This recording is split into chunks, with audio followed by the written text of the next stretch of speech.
Why do you believe that the general public haven't been told the truth, and how long do you think it's been going on? Well, I agree with Stanton Friedman and Gary Heseltine and many others on this, that it's to do with power and control, because by releasing the information, people would be up in arms. I don't care what people say, that some people would forgive people, but there would be a core of people who would not forgive the withholding of such a massive secret for 60 years, and they would want heads to roll, and people would start examining how this secret was maintained, and they would want rid of a whole tier of people. They'd want them, you know, basically gotten rid of.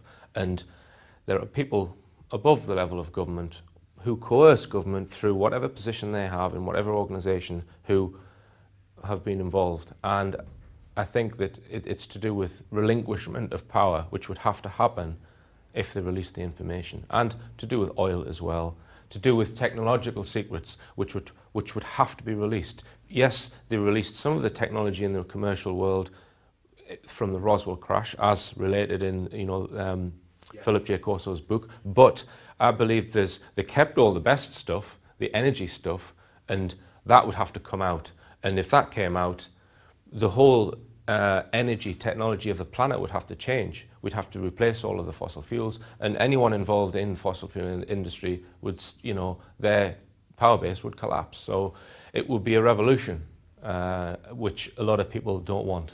Do you not think it has to happen? I think pressure's building up for it to happen. How long it can last, I don't know. I guess it all depends whether we get a new President Kennedy who wanted to do that, and you know, avoid assassination. Exactly, and can avoid assassination. Yeah. So what evidence so far do you think undeniably proves the existence of UFO and an alien presence? Okay, well, I believe the evidence comes from 4 areas. It comes from photographs. Now, photographs are quite easy to debunk because with today's technology you can fake them. So I don't believe that presents to me the strongest evidence. There's the abduction phenomena. People who are hypnotically regressed, who come out with stories of being abducted. Again, people explain it away as if it's just a person's imagination. But I believe those 2 areas provide strong evidence, but not the strongest evidence. The next evidence would be documentation which has been leaked from governments. Again, people pass it off as disinformation. Now, those 3 areas, I would say, provide strong evidence. But the strongest evidence, the most compelling evidence, is witness testimony, in my view, and that's what's convinced me from the Disclosure Project. Witnesses from the Rendlesham Forest case, witnesses from the Roswell case, and witnesses from more or less known cases like the Berwyn Mountains case. There are many, many, many cases with basically very reliable, compelling witness testimony, and I don't think they're all telling fibs. Have you ever considered collaborating closely with other leading ufologists such as Tim Good and Ross Hemsworth, who's here, to try and create a sort of a bigger, more rounded picture of what's going on, because you all sort of specialise in different areas? Yeah, that's a good question. As soon as you start collaborating and creating a single group, then it can create problems, which is why I prefer to work alone. I feel that you can be more effective as a one-man band because you don't have to consult with anyone when you make a decision as to what it is you're going to research and how you're going to tackle something. However, I do collaborate with people, and I've interviewed many, many people, such as Timothy Good. Now, when I interviewed Timothy, he did say that he would take part in a British disclosure project, as did Gary Heseltine. But events such as that require funding, and this is the key problem to creating an organisation, is that you need to fund it. And to be honest, I don't think that the Disclosure Project, it was very good, but it didn't achieve its objective.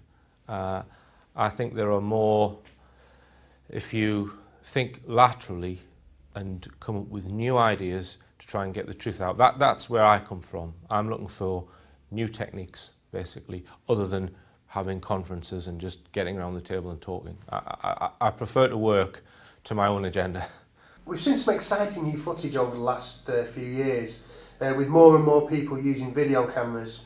How long do you think it will be before evidence is recorded that is just so strong that it's simply undeniable? I don't think that will come. Because whatever evidence is produced on video could be fabricated. It needs to be demonstrated so people can actually go and touch it. I would suggest, and that's backed up by people who we trust, trusted scientists, etc. People who run our universities, who get involved in it, and yes, this is real. So it has to be a combination of things. I think video, being able to touch it, the professors' reports, etc. It has to be a whole rack of evidence presented to the public. There's a lot of technology available now to anybody to be able to create superb CGI effects. So the answer is no, we can't believe what we see on video. And not only that, we can't believe what we see with our naked eye, because some UFOs are alleged to appear and can be visible from one point on the ground, but not visible at a different angle.